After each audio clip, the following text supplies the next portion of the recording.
being a skeptic of yourself. You can't draw that line that says, well, some things shouldn't be said. The principles of humanism. Think that you found enlightenment that you probably haven't. Religious version of the aristocrats joke. Like this page so your grandmother can see what you're up to. I am being honest. Would you prefer that I wasn't on? And they don't seem to get that. When you want to talk about happy Jesus. Criticizing Islam. Billions and billions. That is the really insane thing. But you always have control over what you do. What the fuck are you teaching your children? Yeah, so it should be a fun show. Welcome to the Left Hemispheres podcast. You're listening to episode 3. It's Tuesday, September 18th, 2012. If you have any questions or comments or topics that you'd like to hear us talk about, you can email those to lefthemispheres@gmail.com. You can also find us on Twitter @lefthemispheres. Facebook and Google Plus. We're all over the damn place. Just find us. Choose your media. This week, the Islam riots, because we have to. I've got an article about details on the filmmaker, and then later on we're also going to be talking about this article I found about coming out as an atheist, which I think is really interesting. With me, as always, is Steve. Steve, what do you got? I have several articles here that we're all going to chime in on. The Muslim Rage and the Last Gasp of Islamic Hate by Ayaan Hirsi Ali, and the backlash that has received, and the various articles that we'll introduce during that about basically that topic, the backlash of criticizing Islam, including 2 of our own posts.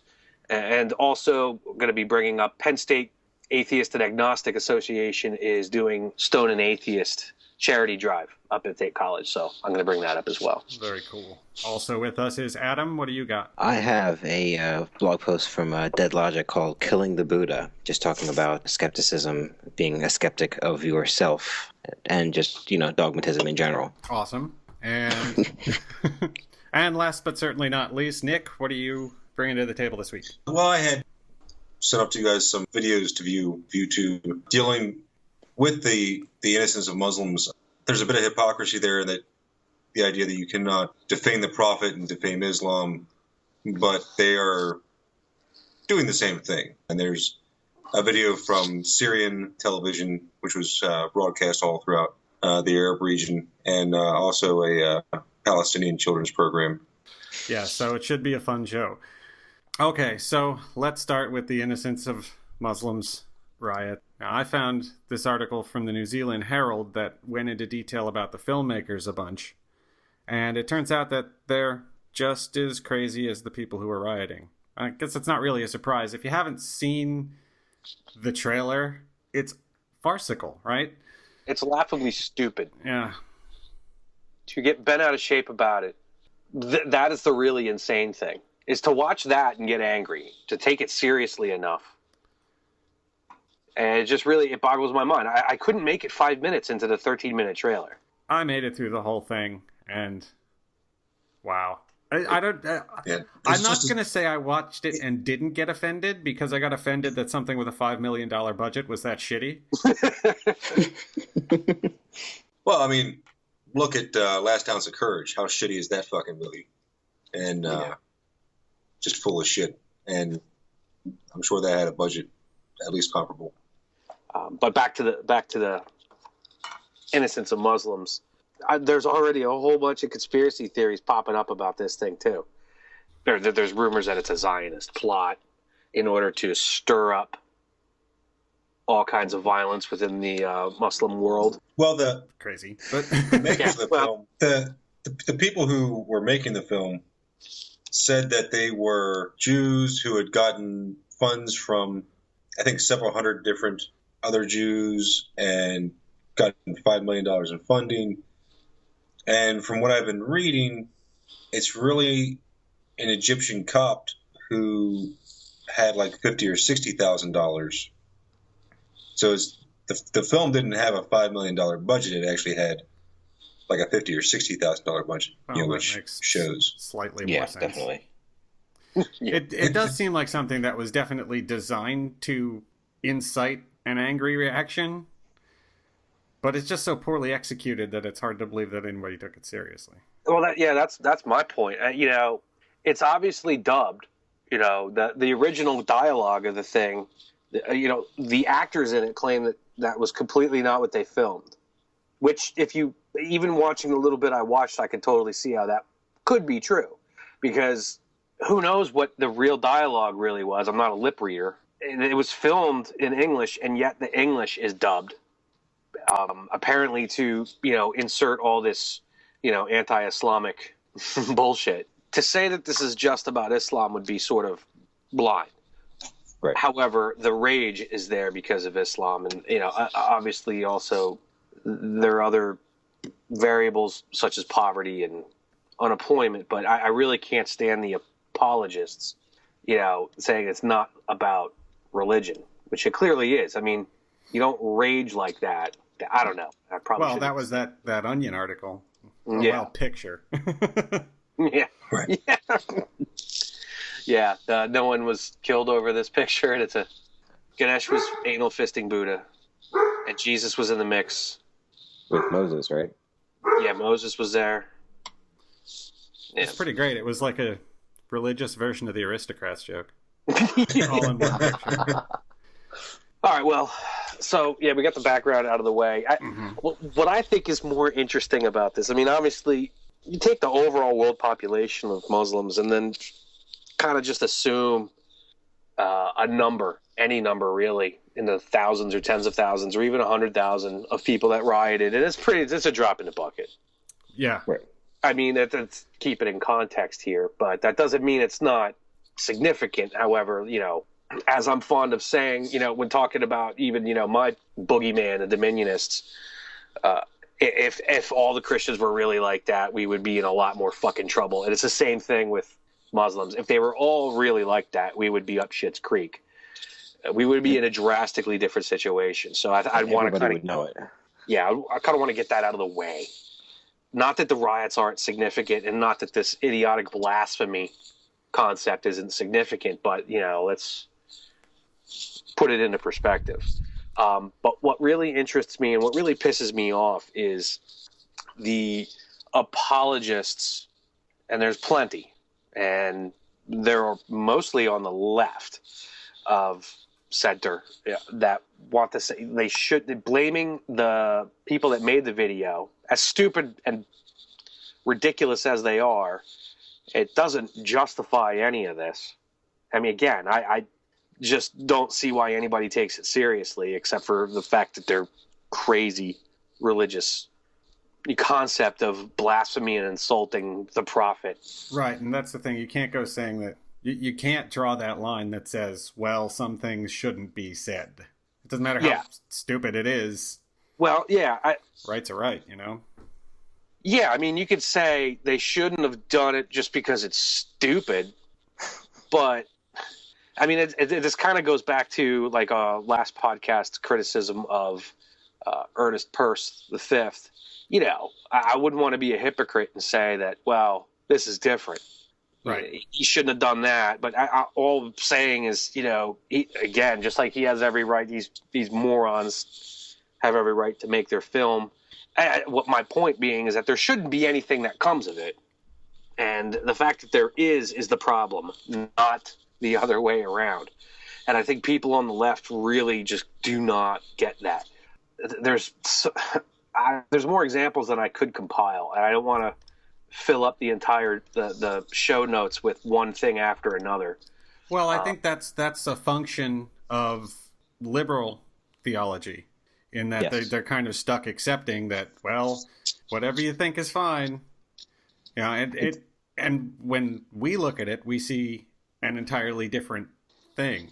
We see, well, you're making fun of their silly beliefs, and your beliefs are just as silly. Yeah. So you have no position to argue from. Of course, yeah, and that's where I was going. I've written about this a whole bunch, about liberal theology and the attitude moderates have, and it's really kind of logically indefensible. Even on our side, I mean, there were several people that I responded to this week about this that were saying, "Oh, it's against the principles of humanism to insult these people. And they were talking not just about the Instance of Muslims video, but they were also talking about like the Hirsi Ali article that we're going to discuss later.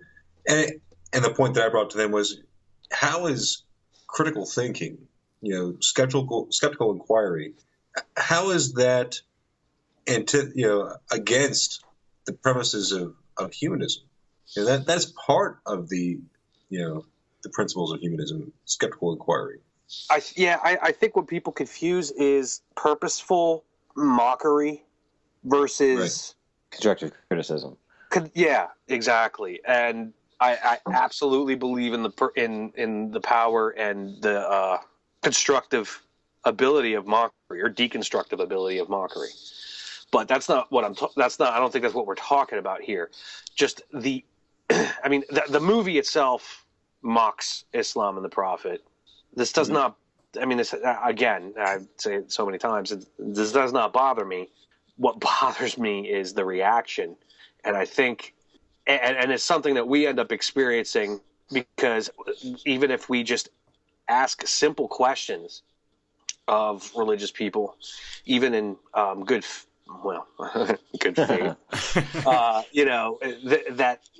that tends to happen. I can't tell you how many conversations I've had with very, very, very liberal, progressive Christians that quickly go astray because they cannot let me finish my point before they just jump in to defend whatever it is I'm criticizing, even constructively, and even when I'm being really, really kid-gloved mild. Which I think is completely condescending to the vast majority of Muslims in the world.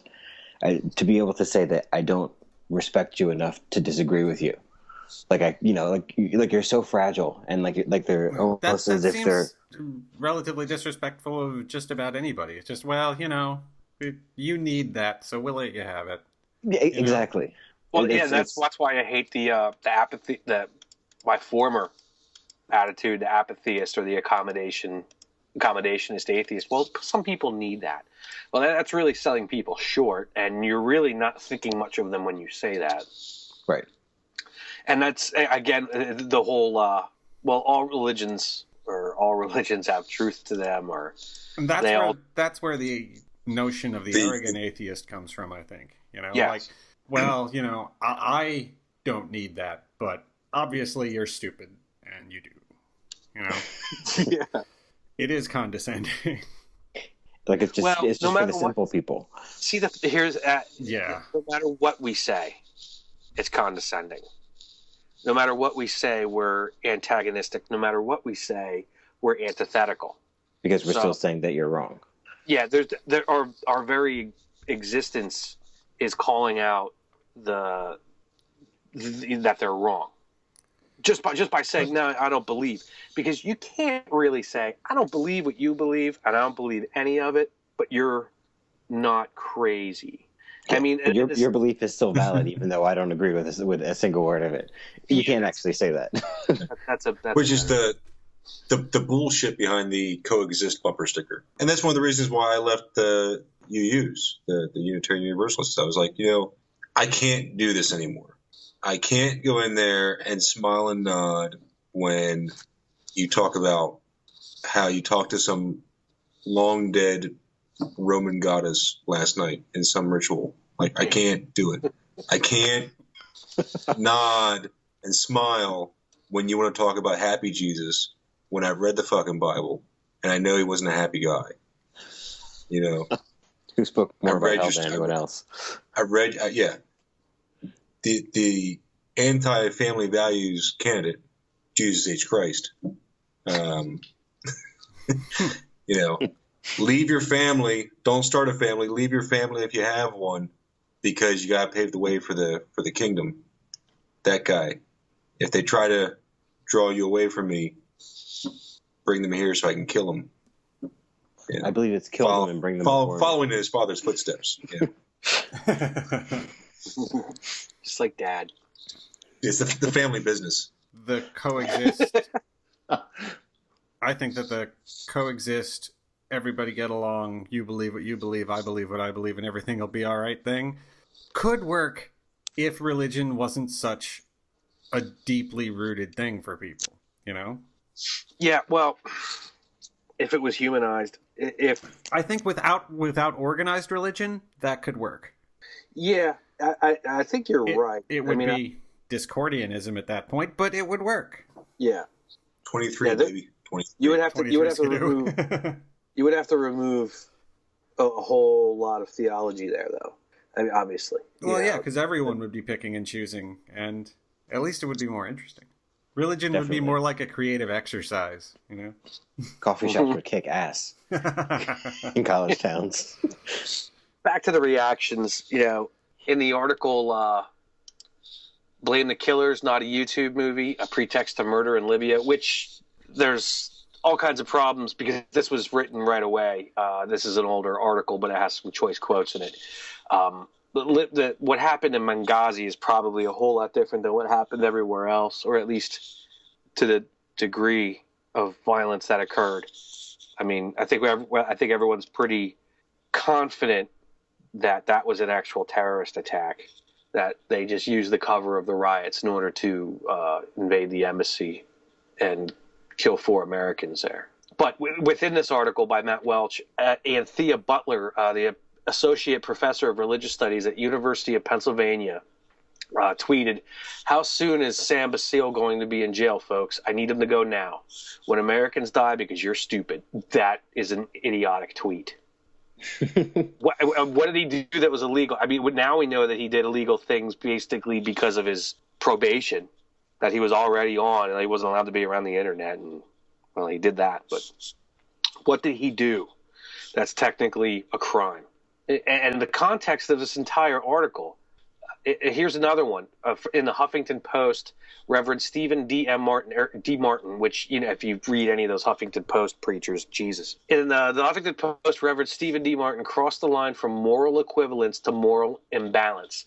"I have no sympathy for anyone who would assassinate a U.S. ambassador, but I have even less sympathy for filmmakers who spread hatred and for pastors who knowingly incite violence." That to me is nuts. Less sympathy for filmmakers who spread hatred than the people who would actually assassinate an ambassador. I mean, that is just liberal pap, as Nick said. It really is. It is the most spineless, relativistic bullshit I could possibly to say that one thing is worse than the other and then totally flip it based on religious sensitivity is fucking insane. And it's only stated because of the reaction. It doesn't on its face do anything that's that horrible until someone completely wildly overreacts to it. Well, that shows how intellectually dishonest it is, because if nothing happened, if certain there's nothing people were inherently wrong with it. Yeah, then there'd be nothing inherently wrong with it, other than the fact that it would be offensive to some people, for what that's worth. Yeah. But it wouldn't be a crime. They wouldn't consider them evil or whatever. I mean, the guy's an idiot. He made a shitty movie, and you know who knows what his motivations were. But none of this justifies taking the other side. I mean, that's just fucking crazy. Right. I was always told growing up that you don't have control over what other people do, but you always have control over what you do. Mm-hmm. When I was younger, I used to get in a lot of fights in reaction to, you know, taunts and stuff by kids, you know, on the way home from school or, you know, on the playground or whatever. My mother said to me, it doesn't matter what they say. They can say whatever they want. You can't control that, but you can control what you do. You know, you can control if I swing my fist, I'm the one that's doing that. You know, so when I get in trouble, that's all on me. Doesn't matter what they said. Yeah, it's the same situation here. It doesn't matter what these idiots said. It's an ironic situation in a lot of ways, because you have these people who are terribly upset about the depiction of Muhammad and mocking him, but the entire rationale behind not depicting Muhammad is to not turn him into an idol that is worshipped. So mocking him should be perfectly acceptable. Well, and not having a psychotic break when he does get mocked as if you think he's a god. Right. Seems to me, from my understanding of it, the reasoning there is horribly flawed. No, it is. If they, I mean, Muslim is, or sorry, Muslim, Muhammad is the final prophet according to Islam, but there were other prophets, and Jesus is in the Quran more than Muhammad is. But when Jesus is mocked, say in a meme of him riding a velociraptor, they don't flip out about it. Although he has the same exact, technically has the same exact status as Muhammad, really. Yeah, you know what these people don't do? They don't kill the Buddha. We'll get to that later. Yeah, they do not count as statues, though. That's a little hint. Yes, they do. Yeah, so this article has a couple of choice quotes in here. And Thea Butler, I'm pretty sure, has written some things for Religion Dispatches that have also made me grind my teeth into oblivion. But, I just cannot get over the way that they just want to mollify people. The self-censorship, I think, is worse. The fact that you feel like you have to do that, and then it creates no cognitive dissonance in their mind of, wait a minute, why are people actually doing this, and who is at fault, and what is the crime? And with that, I'll jump to Ayaan Hirsi Ali's now controversial article for Newsweek, which I actually have linked because it was cross-posted to the Daily Beast. I really think that half of the controversy of her article here is because the cover of Newsweek just says Muslim rage and has a couple of Muslim men raging. Well, people find that cover alone offensive, which, again, why do we need to pretend like it's not? I could just see Chomsky now making all kinds of fucking excuses. I mean, he would say that religion is just a tool that's being used to... Sure he would, but he would be applying the imperial American evil, blah, blah, blah, blah, blah. Right. But, which I'm not exactly wrong, but, he misses the point in a lot of stuff, too. So anyway, I think a lot of the backlash against her thing is just because her article is the main article in this Newsweek edition with the Muslim rage, and her essay is the Muslim rage and the last gasp of Islamic hate. If anybody knows anything about Muslim rage, it's Miss Ali. She writes this article about how when she was 19, she freely burned Salman Rushdie's The Satanic Verses, and she didn't know why she was doing it. I mean, she was just happy enough to do it, which I think says a lot. It's really just sort of an unthinking act, a lot of this. It's a reaction without any kind of cognition. I thought her essay is really good, and I found it via Think Progress on Facebook, and Think Progress had it basically posted and painting Ayaan Hirsi Ali as some like conservative puppet, and it actually I was really really pissed off at Think Progress. Think Progress did this thing, basically not taking anything Ali said in this article and only criticizing things that she had previously said, and only tangentially, which that's what really pissed me off. Not that they disagreed with her, but that they did it as a hit piece. As a hit piece. The well. Yeah, yes, absolutely. Because she had previously stated something to the effect of, and I believe it was in Reason Mag, that she understood Anders Breivik having to do what he did because nobody would take his views about multiculturalism seriously. And I only partly read the thing that she had talked to. I did chase the link a bit. And of course it's taken out of context. And that's not exactly, she's not supporting him. I mean, to say that she was supporting Breivik is fucking retarded. She's identifying with his desperation is what that is. Well, it's because her point was, if you say anything against multiculturalism or against Islam in Europe, you're just considered a bigot right away. Now, regardless of what he ended up doing, anybody, including herself, has been labeled a bigot for saying anything negative about Islam and about the multiculturalist attitude in Europe. Yeah, and I think that actually plays in a little more to. I mean, because she said stuff like she's not just pro-atheist; she is full-on anti-Islam. Oh yeah, right. I mean, she would much prefer have the Christian missionaries go and convert all the Muslims to Christianity than have Islam. I was going to bring that up because that's something else she said. Yeah, she said it'd be better to have them as moderate Christians than as fundamentalist Which, Muslims. on a sliding scale, there might be some truth to. But the moderate Muslims, and those pictures came out too. That batch of pictures from Libya. Yeah, there's plenty of Muslims that aren't a party to this and really just have a healthy disdain for it. And one thing about those pictures is a little bit of tangent back to America. Based on those pictures, Romney's criticism of Obama's reaction to the riots falls completely flat. Yeah. Obama handled it right. Romney Romney shambles. You want to have fun, go to that Twitter hashtag. But the only people that are paying attention to the 47% of Americans that Trump doesn't care about.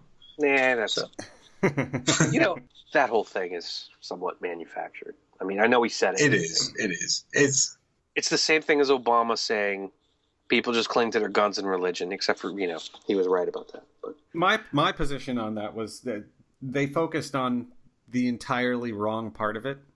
Like they said, they kept focusing on that 47% thing. Right after that, he said that, so what I have to do is worry about the 5 or 10% who haven't made up their minds yet and are thoughtful. Except if you haven't made up your mind at this point in the election cycle, you're not really that thoughtful. You're not thoughtful. You're an impulse buyer. Right? Yeah. You're going to vote for whoever you feel like voting for that day. Yeah, this should all be mandated to only take place for like 2 months. Yeah, there really should be a election season limit at this point. We're like 2.5 years into an election for a 4-year job. Right. Yeah. I don't know how anything is done. Oh, wait, it doesn't. It doesn't. Oh, billions and billions of dollars. It was here Carl Sagan saying it. Yeah. With dollars. Anyway. Muslim rage explodes on Twitter, but in a funny way. So there was some lightheartedness by Muslims. I don't know if anybody else saw this. This came from NPR, but it was all over the place. Newsweek came out and said, if you want to discuss this, let's use the Muslim rage hashtag on Twitter. Well, some intrepid Muslims did have some pretty good jokes on here. Like, I'm having such a good hair day, but no one knows. It's like a Muslim version of first world problems. Yeah, yes. Exactly. Because of a burqa or the what is it called, the hijab. Lost your kid at the airport, can't yell for him. Lost your kid jihad at the airport, can't yell for him. So, Nick, let's. Yes. Did anybody else watch these two videos? I saw the children's program a long time ago. It's the one with the mouse, right? The kind of Mickey wannabe. Yeah, there's a. Yeah. I had seen these a number of years ago, and this whole thing with this Innocence of Muslims video instantly brought to mind the first one, which was from a Syrian program. I think it's called Al Shatat, but it's basically it's almost soap opera-esque, and it's horribly acted and horribly filmed. And I think it's from Jordan. It was from Syria originally. Apparently the program was from Syria, and it was aired on Jordanian. The actual capture was off of Jordanian television. Apparently this program had been syndicated throughout the Middle East. It has to do with the idea of the Jewish blood libel, which is the old tale, as far as stories that were told about Jews and killing Christian children, killing non-Jewish children for blood to put in passover matzahs. And this is acted out in this video. This will be in the show notes. This is offensive, and I don't use that word often. The plot of this little piece of this soap opera is two Jewish men conspire to capture the neighbor Christian boy, and they take him down in the basement, and it's all very graphic. They kidnap him, hold him over a bowl or a pan, and slit his throat, and the blood spills into the pan, and that's what they make the matzahs out of. Really just insane. And this is basically like fucking Guiding Light or something like that, General Hospital, apparently. Right. But the reason why it's relevant is because I saw so many Muslims and Christian apologists here in the States saying, well, Muslims don't make films like this. Why do people, the Islamophobic Americans always making these offensive films about Muslims and saying offensive things about Muslims? I don't know. I can't even or find the right word for it.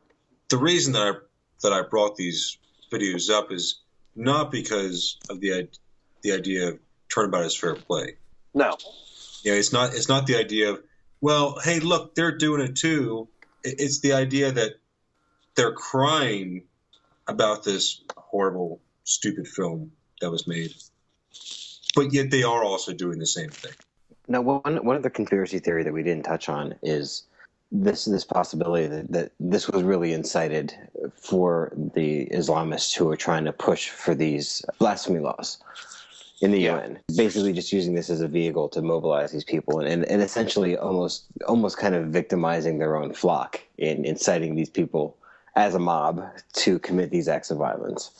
Now, again, obviously, you don't want to call the oppressor the victim in this scenario, but if they're being manipulated to some degree, even if it's just rioting, and then there's few people, even among the rioters, it's an even smaller portion of them. I think it definitely suggests that there's a large enough contingent in the Arabic countries that is willing to be mobilized over something like this. Yes. The Jewish blood libel video, the most generous viewing that you can, then it's a flick along the lines of Red State, right? Yeah. Even if you put it in that context, if their reaction was no bigger than the Phelps's to Red State, everything would be fine. No one would. Well, and I think one of the interesting things is that this whole thing has overshadowed another film which had taken some backlash from Muslims from BBC4. Oh, the documentary. I guess they had to call off a screening. I think in Britain they had to cancel university courses on Islamic history because some of them, are actually scholarly and, have critical thinking in them. So they don't just buy everything hook, line, and sinker. So there's an element of criticism to it, and they had to cancel them. Anyway, just to wrap this whole fucking thing up, because we're like stilting through it. The Palestinian Children's Program one, which, as Jack said, has been around for a while.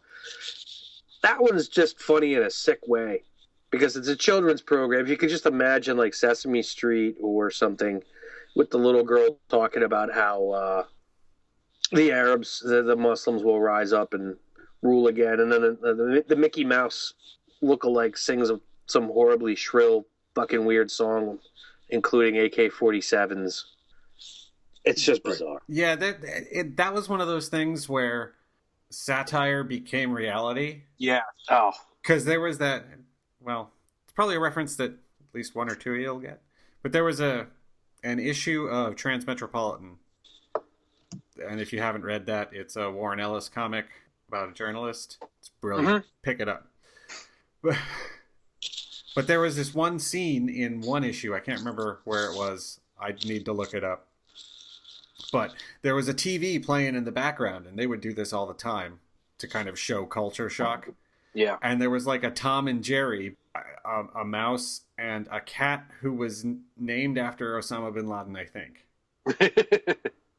or the mouse was. I'd really need to look it up again. But that was very close in concept to what this kid's show was. It really is. But it has this weird, surreal... What the fuck are you teaching your children? Oh my God. Jesus Christ! No, that's a different movie. Yeah. That's Jesus Camp. And that's why I don't really think that Christianity has much right to say one way or the other, because they're just as bad. Oh, well, you get the people that say they're not just as bad.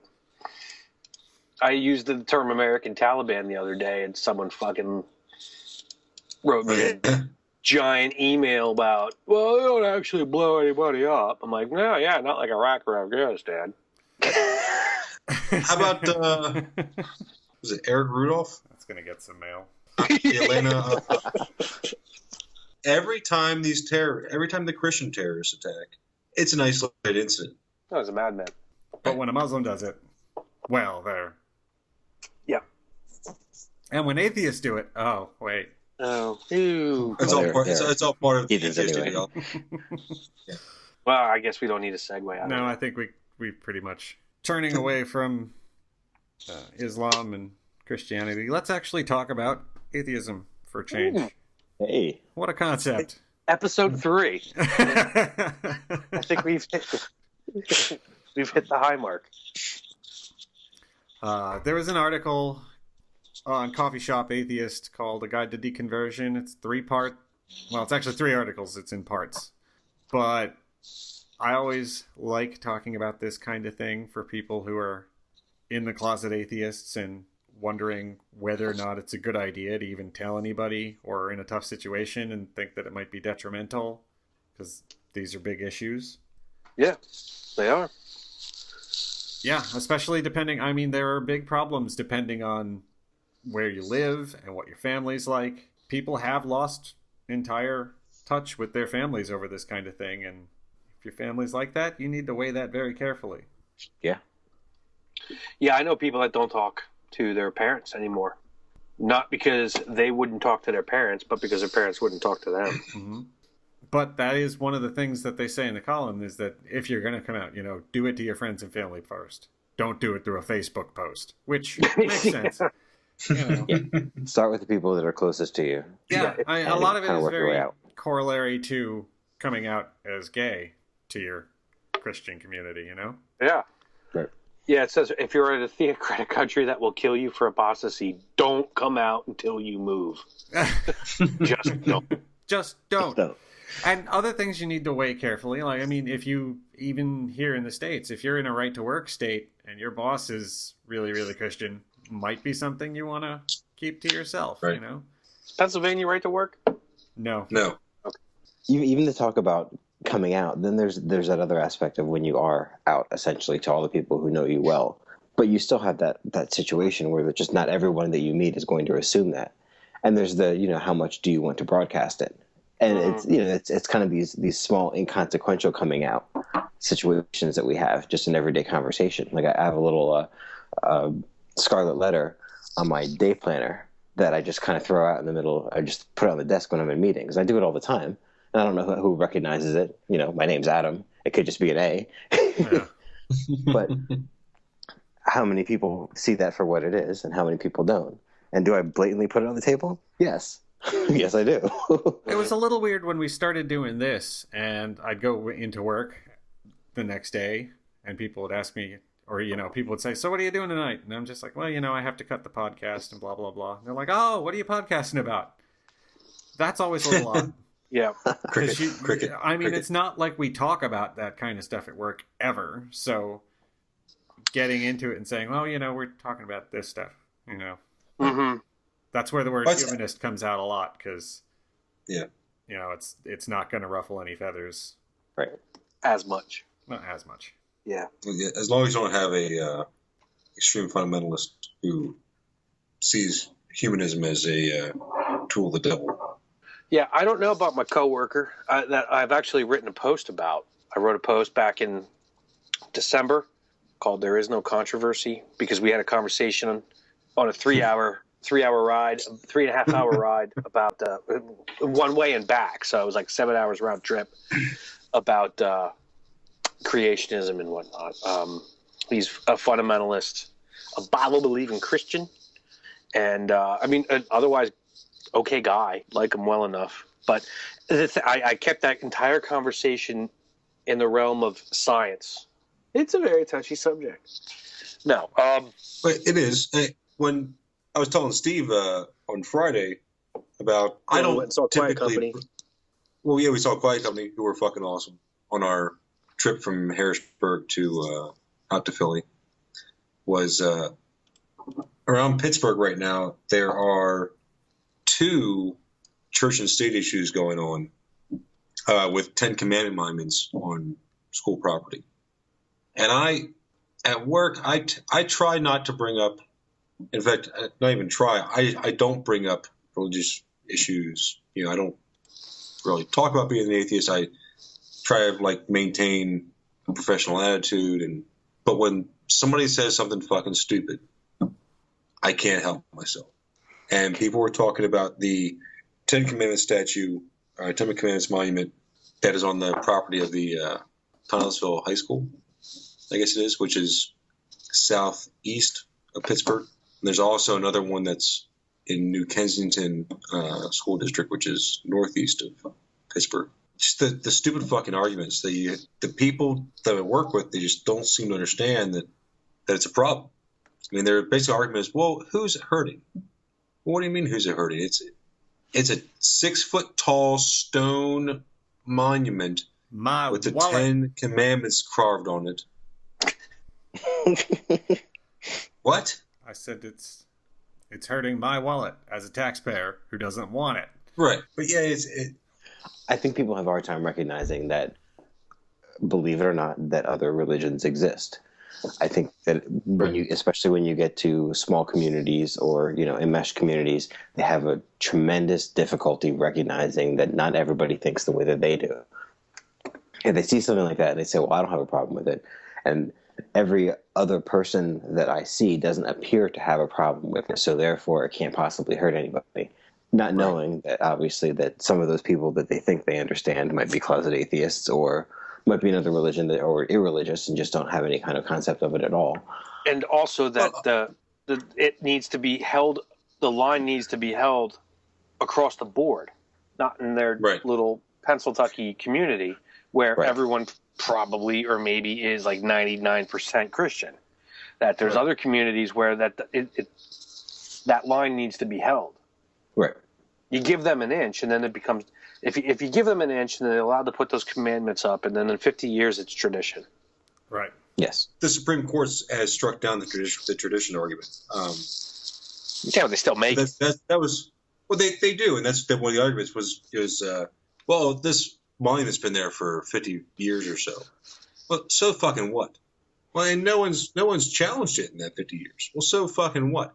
It was put there during the fucking McCarthy era. Who's going to challenge the Ten Commandments during the McCarthy era? Because guess what? Now you're not only anti-Christian, but you're also now a fucking communist by your actions. Yeah, pickup bastard. Yeah, try getting a job or opening a bank account now. Right. Yeah. Good luck holding the fucking job. Good luck feeding your family, let alone yourself. They don't seem to realize. I mean, the arguments some of these people make, the comments some of these people make. Well, if I knew someone who was an atheist, I wouldn't associate with them because obviously they have no morals. These are the things these people are saying, and they don't understand why someone wouldn't come out in public. Because some of the moral people that they know are actually atheists. This is the part that kills me. Well, right.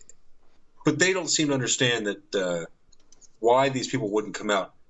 Why don't they come out in public, and so that the community has a right to face these people? And well, because of the exact attitude, the lynch mob attitude that you have.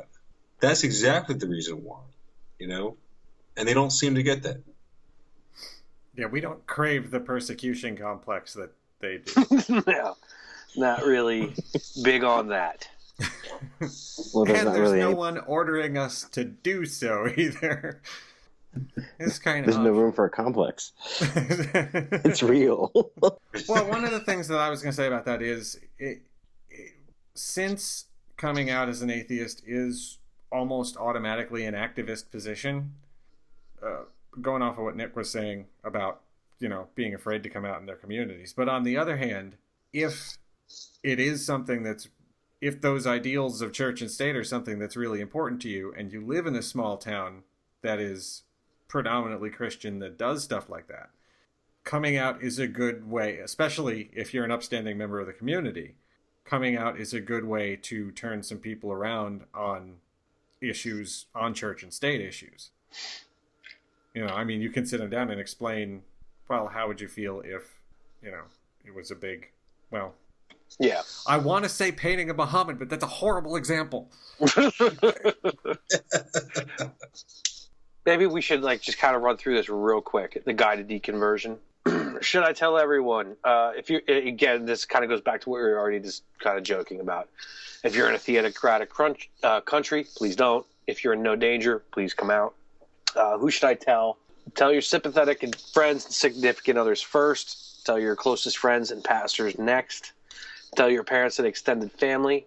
And there's in bold, they may try to manipulate you. Don't let them.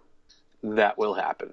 That happens even in extremely liberal families, and I'm just saying that out of experience. Ditto.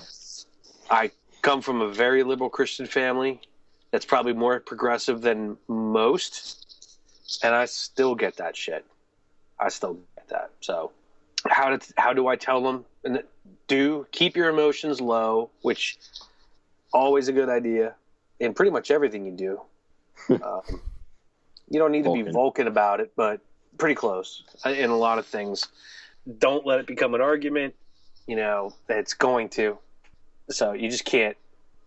I think when you're coming out, you cannot let it become an argument into the minutia of theology and apologetics, because you know what? I'm pretty versed in such things, and I cannot get through to certain people. The kind of people that care. Because the kind of people they're not going to get the kind of people that care. They're emotionally involved. They're emotionally invested in you. Exactly. And there's no way you can have that kind of conversation with somebody who's emotionally charged. Right. You can't have a theological conversation when there's that much emotion involved. Right. And I think it's good to, before you go in telling them, you need to, these are people who you've known for a long time, and you love them and you care about them, and you need to sympathize with their position a little bit. And you can't just go in arguing that I'm going to change your mind. No, you have to understand that. That needs to come from your end too. What they're trying to do, they genuinely think is the right thing to do. Yeah. Yeah. This isn't you trying to deconvert them at the same time as you're coming out, because that will not fucking end well. Right. And that will almost assuredly never really end well. Letting it become an argument with people that you... I told my mother just not too long ago that I don't talk about this with them anymore, because every time they're the ones that bring it up, it just seems to regress. Because I try to stay as Vulcan as possible about it, and I don't know if that pisses them off or what, but there's an agitation to it from their end. Point across half the time before they'll cut you off because they just can't hear it. So don't even do that. Just say, I am not this, I am this. Even go as far as, look, I understand that you think it would be better if I did believe that, but I don't, and I'm okay with that. Yeah. The article points out that you are being honest, and that you're saying to them, I am being honest. Like, would you prefer that I wasn't honest? Like, would you prefer that I felt this way and just didn't tell you? Because which a lot of people will get. Yeah, they would prefer to lie. Really? But that tells you so much. Yeah, it does. But just roll with it when that happens, I would say. Wouldn't you? Well, there's nothing else. If you blatantly said, would you prefer I lie, and someone says yes, I mean, all you can really do is blink at them. Right. and they're probably not saying that from a thoughtful standpoint. No, Again, no. That's a completely emotional statement. They just don't want to hear it. Right. So let it go. They just don't want it to be true. Right. Yep. Let that go. Don't allow yourself to be compromised. I think that's kind of how we were just discussing that. My reasons for beliefs are personal, but I'm asking for now is acceptance. Again, that kind of goes back to what you were saying earlier about don't let it get into the minutia of theological apologetics and atheist apologetics. And it says, don't put it on Facebook first, as Jack said earlier, because the writer here said that was a tremendous mistake on my part. It was dumb. Because his parents heard about his deconversion secondhand, and his entire extended family was vitiating over it. Oh. So, that's just a good tip for just about everything you do in life. Yep. Especially when it's a big thing that is going to upset your parents. Don't tell your parents you're going to have a kid through Facebook or get married or shun the God that they raised you on. Or even that you found a new God. Yeah, that's probably not going to happen. That's not going to go over real well either. I had experience with that recently with my grandmother through Facebook. I noticed that my sister had friended my grandmother on Facebook. So what the fuck do I do now if my grandmother Facebook friends me? Do I deny my grandmother Facebook friend you fucking can't status? not friend your grandma. I know, but it'll be a whole fucking shitstorm. First world problems. Atheist rage. It's a total first world problem. It's not like it's gonna end my world, but at the same time, it was the one little area where I was kind of putting things off and just waiting things out. Rather not deal. Who would have thought that my grandmother, who was born in 1937, would be on fucking Facebook? Maybe what you need to do is... would be your social undoing. I think if you're into thought experiments, what you need to do, it's kind of like, how the CDC has that zombie preparedness thing, because as a thought experiment, it is a wonderful way to prepare for emergency situations. Kind of the same thing as a thought experiment. Imagine sitting down and trying to explain to your grandmother that you're in porn. You want to approach it kind of the same way. You have to find out how they feel about the topic in general and then make it more specific. You know what's funny? I when I was trying to get more Facebook likes for the blog, I would always tweet or share on Facebook, like this page so your grandmother can see what you're up to. I would always try to say, on to killing the Buddha. Killing the Buddha, which we've alluded to for the entire podcast so far. It really is an excellent post. It's one of the best things that I've read, at least this year. Essentially, the phrase "killing the Buddha" comes from a story of a monk meditating for years. This is from Dead Logic: Confessions of a Heretic, called "Killing the Buddha," written by Bud, discussing the story of killing the Buddha, or the phrase "killing the Buddha" is from a monk meditating for years. He thinks that he finds enlightenment. He tells his master, who then replies, "If you meet the Buddha, kill him," implying that if you think that you found enlightenment, then you probably haven't. And essentially, the post is just about dogmatism, and the certainty that some people have that the worldview that they have is the correct one. What I found most interesting about this in general was just that aspect of having your worldview and feeling as if this is it, this is the one, and just how important it is to me as a skeptic to remain skeptical of myself and my own views, which I think is very important, especially for non-believers, especially for people who consider themselves to be skeptics, or really anyone who incorporates free thinkers, exactly. Anyone who literally studies the different types of perspectives and tries to take all the evidence and muddle through all that and choose a position rather than accepting a position that's given to you by someone else. That you have to remain a skeptic, and every time that you are certain that this is it, that you have a Buddha in your way, and every time you think that you figured it all out, then what you're essentially agreeing to, or what you're settling on, is probably someone else's interpretation of what you're supposed to know or what you're supposed to believe. Isn't necessarily the truth. You're probably just focusing on this kind of false, pale imitation of whatever it is that you think you're supposed to be getting. I've always liked the if you meet the Buddha on the road, kill him story. It's killing your confirmation bias.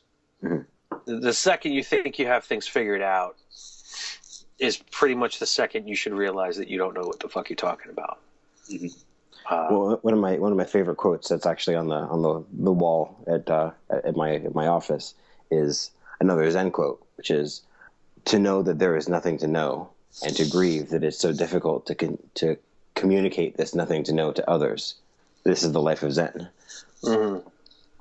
That there really is nothing to know. or that rather it's not necessarily possible to know all of these things. Yeah, this is a weird juxtaposition for me because I hate postmodernism, where you can't know anything. You know, it's so much older than that. Well, no, I know. See, but I think this is where only on its surface does it kind of touch on that. Where it's just by the way you said that just made me think of people might confuse this for that postmodernist bullshit where we can't really know anything. Yeah, I don't think that's what this is saying. I think it's just saying is you can never stop looking. Yes, and just always kind of plowing ahead. You can't settle on a position and say, "This is it. I found it. Yeah, I had this thing covered." Right. It's a constant. It's a constant search. It's a constant battle to make sure you're not just believing your own bullshit.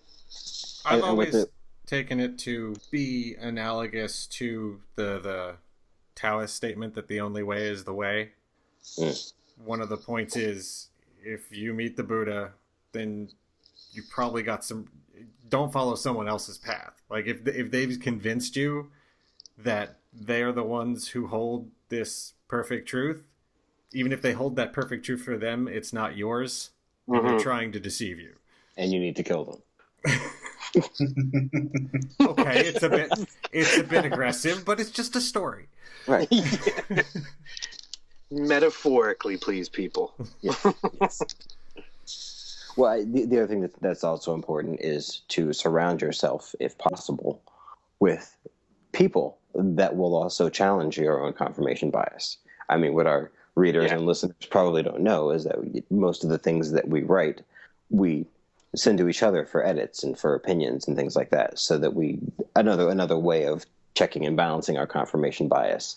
And everyone has those cognitive blind spots. You can't avoid them. Right, and we're all on the same team, so there's a certain confirmation bias there as well. Absolutely. But we disagree with behind the scenes we do. Quite a bit. No, we do. I think that's one of the good things is that we all disagree on actually quite a few things. Yeah. But we can all get along. And then, whenever we write something or just in an email conversation, we can disagree and it doesn't turn into I'm going to fucking cut your head off. You're off the blog. Or you're not a real atheist. or something to that effect. I'm not even being a dick about the whole thing.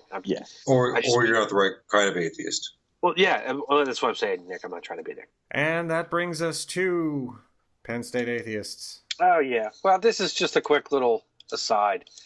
The Penn State Atheist Agnostic Association up in State College, Pennsylvania, is holding an event to support charity for nonprofit providing medical supplies and sustainable health care training for third world countries. They don't just drop crap off and say here. They try to train them in actual medical practices and get them supplies on a regular basis. And they also don't say, here's medical supplies. It's from Jesus. Here's a Bible. Eat it. Jesus made this inoculation. Yeah, there's none of that. So anyway, the event that they're holding is Stone and Atheist. They're going to have an event for 3 or 4 days up at Penn State, basically all day long. You can throw water balloons at the Atheist and Agnostic Association for charity. You can buy the balloons. I think it's something like 50 cents a piece, or 2 for 75 cents, or 2 for $1. Or 1 for 75 cents, 2 for $1, something like that. And you could pelt yourself an atheist, or you could join in and be pelted by others. I thought it was a unique little event to raise money for charity, and not least of which is because some other fucking people thought it was a horrible idea. Other atheists thought it was a horrible idea, that it was some kind of stunt, but to me it was something that they don't take themselves seriously. Anybody who has a real problem with that is just kind of got to stick up their ass, in my opinion. Yeah, I think it's... Of course it's a stunt. Like, that's the idea. Yeah, exactly. It's a stunt for charity. Like... Right, yeah, it's for charity, and that's fine. I just think that, if this makes people think about actually stoning people for their beliefs, I mean, hey, if a Christian walks up and says, I don't feel comfortable doing this, good. Yeah, exactly.